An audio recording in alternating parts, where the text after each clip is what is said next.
Penghakiman di akhir zaman adalah pekerjaan yang sepenuhnya menyelamatkan umat manusia. Jika seseorang tidak menerima penghakiman di akhir zaman, semua upaya sebelumnya akan sia-sia.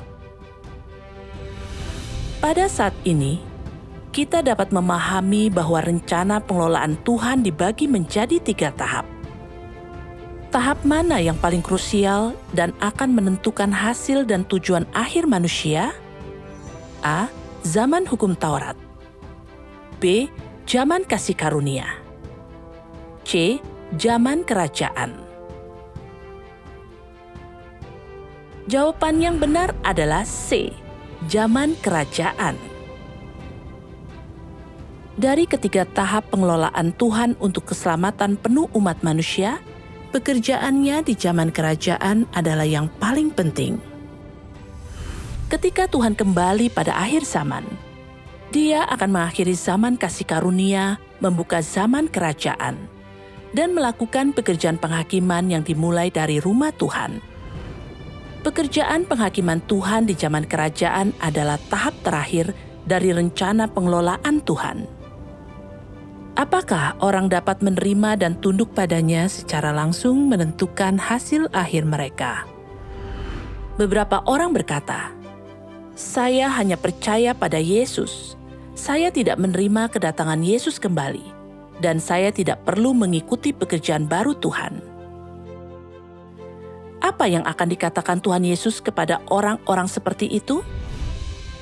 Banyak orang akan berkata kepadaku di hari itu kelak, "Tuhan, Tuhan, bukankah kami telah bernubuat demi nama-Mu, telah mengusir setan-setan demi nama-Mu, dan melakukan banyak pekerjaan ajaib demi nama-Mu?"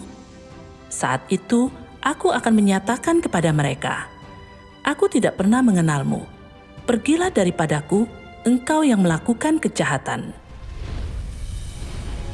Mengapa orang-orang ini yang percaya kepada Tuhan seumur hidup banyak menderita dan melakukan banyak pekerjaan dalam nama Tuhan Yesus, malah dihukum oleh Tuhan sebagai pelaku kejahatan?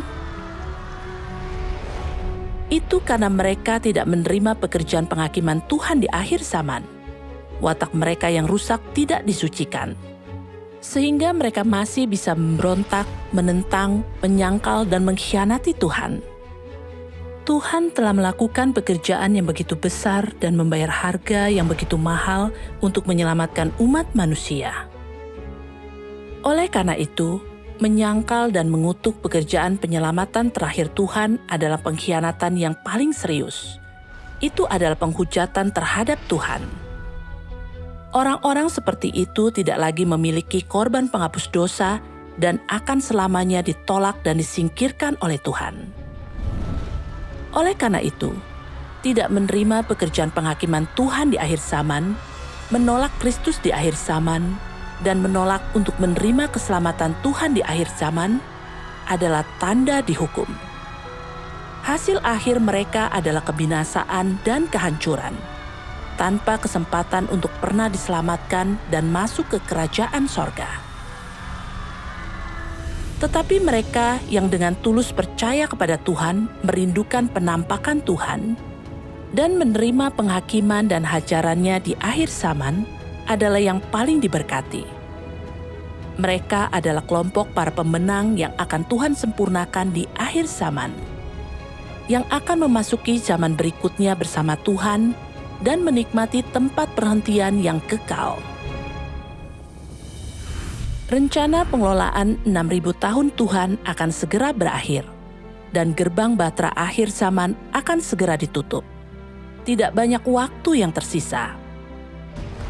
Sekarang, malapetaka besar yang dinubuatkan dalam Alkitab telah dimulai.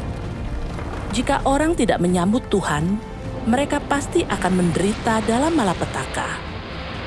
Malapetaka yang akan datang semuanya akan menjadi bencana besar, termasuk tetapi tidak terbatas pada gempa bumi, topan, letusan gunung berapi, banjir, dan sebagainya. Setelah kehancuran satu bencana, bencana lain akan segera menyusul dan merenggut lebih banyak nyawa. Dengan setiap gelombang bencana, sekelompok orang lain akan binasa. Dengan cara ini, semua orang yang tidak percaya dan pelaku kejahatan akan secara bertahap disingkirkan dan dihancurkan. Jika orang hanya menerima 2 tahap pertama pekerjaan Tuhan, tetapi menolak untuk menerima pekerjaan penghakiman Tuhan di akhir zaman, watak hidup mereka tidak akan pernah berubah. Mereka tidak akan pernah diselamatkan. Ini adalah manifestasi dari watak Tuhan yang benar. Iman mereka akan berhenti di tengah jalan dengan semua upaya sebelumnya sia-sia. Sayang dan menyesal sekali. Pada akhirnya, hanya mereka yang telah menerima penghakiman Tuhan dan disucikan yang akan dilindungi dan tersisa. Tuhan akan mengalahkan iblis dan sepenuhnya memperoleh kemuliaan. Dan rencana pengelolaan 6.000 tahunnya akan selesai. Selanjutnya, kerajaan Kristus akan muncul di bumi. Mereka yang bertahan hidup akan menjadi umat Tuhan yang hidup selamanya di dalam kerajaannya, menikmati janji-janji dan berkat-berkat Tuhan. Akhirnya, mari kita baca kutipan firman lain. Mereka yang mampu berdiri teguh selama pekerjaan penghakiman dan hajaran Tuhan pada akhir zaman, yaitu selama pekerjaan penyucian terakhir, akan menjadi orang-orang yang akan masuk ke tempat perhentian terakhir bersama Tuhan. Karena itu, semua orang yang masuk ke tempat perhentian adalah mereka yang telah terbebas dari pengaruh iblis dan telah didapatkan oleh Tuhan hanya sesudah mengalami pekerjaan penyucian terakhirnya. Orang-orang ini yang pada akhirnya akan didapatkan oleh Tuhan akan masuk ke tempat perhentian terakhir. Tujuan pekerjaan penghakiman dan hajaran Tuhan pada intinya adalah untuk menyucikan umat manusia untuk hari perhentian terakhir. Jika tidak ada anggota umat manusia yang dapat dipilah menurut jenis mereka atau masuk ke tempat perhentian. Pekerjaan ini adalah satu-satunya jalan manusia untuk masuk ke tempat perhentian. Hanya pekerjaan penahiran Tuhan yang akan mentahirkan manusia dari kefasikan mereka, dan hanya pekerjaan hajaran dan penghakimannya yang mampu menyingkapkan unsur-unsur manusia yang pemberontak itu.